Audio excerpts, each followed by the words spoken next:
The New Testament book of James has been classified as a guide to practical Christian living, and I think it's a well-deserved description.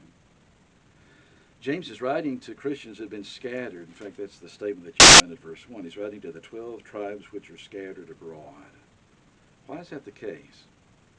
If you think about the persecution that is mentioned in Acts chapter 8, there are people that had to leave Jerusalem because of that persecution.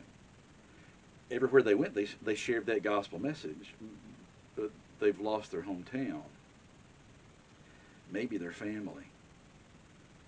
There was a young man in college when my brother and I were there, Christian college, and whenever there was a break, Thanksgiving, Christmas, summer break, he was going home with one of the other students, and those students, other students' families actually would take him in for the duration of the time that we were out of class.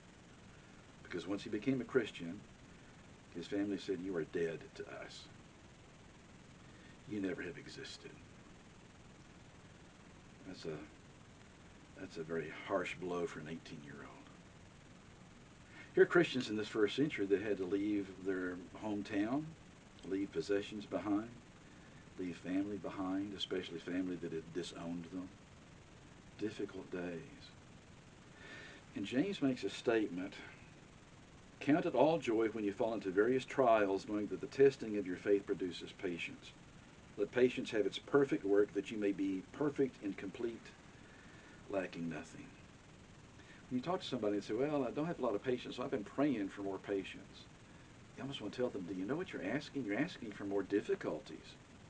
You're asking for complications in life. You're asking for trials to go through, because those are the ways that actually grow that patience to a greater level, to a stronger degree. Practical Christian living. Look for joyful outcomes in the most dire of circumstances. But it's not just situations around us. He makes a statement later on in chapter 1. "Blessed is the man who endures temptation, for when he has been approved, he will receive the crown of life which the Lord has promised to those who love him. Let no one say when he is tempted, 'I am tempted by God.' For God cannot be tempted by evil, nor does he himself tempt anyone. But each one is tempted when he is drawn away by his own desires and enticed. Then when desire has conceived, it gives birth to sin. Sin, which is, when it is full grown, brings forth death." So number one, look for things that are positive in the midst of difficult circumstances. Here, when situations want to challenge your faith, when temptation is something that raises its ugly head around you, endure those temptations without giving in. Don't blame it on somebody else and don't blame it on God, but endure it. Be victorious over it. And then down in verse number 19, "So then, my beloved brethren, let every man be swift to hear, slow to speak, slow to wrath." Practical Christian living. Try to look on the bright side of dark situations. Be aware that there are problems that will accrue in everyone's life, and when those temptations come, endure them. Do not succumb to them. And then when you're actually responding to people around you, be very careful what you say and how you say it. That's difficult to do. That takes practice. James later in this letter will talk about the fact that if anybody can do that, they're perfect, because all of us make mistakes in the way that we talk. He follows that up in verse number 21 by saying, "Lay aside all filthiness and overflow of wickedness, and receive with meekness the implanted word which is able to save your souls." What's the principle we follow? It's not my determination, my conclusions.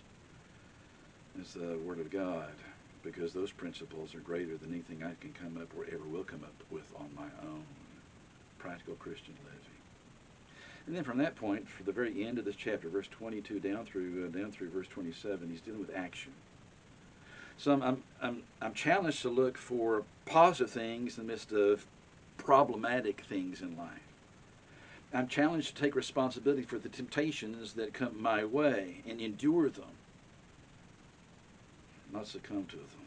I'm challenged in the way that I respond to people around me. I'm challenged to embrace the Word of God and see the practicality of it. I'm challenged to act upon it. Be doers of the word and not hearers only, deceiving yourselves. For if anyone is a hearer of the word and not a doer, he's like that person that beholds his face in a mirror.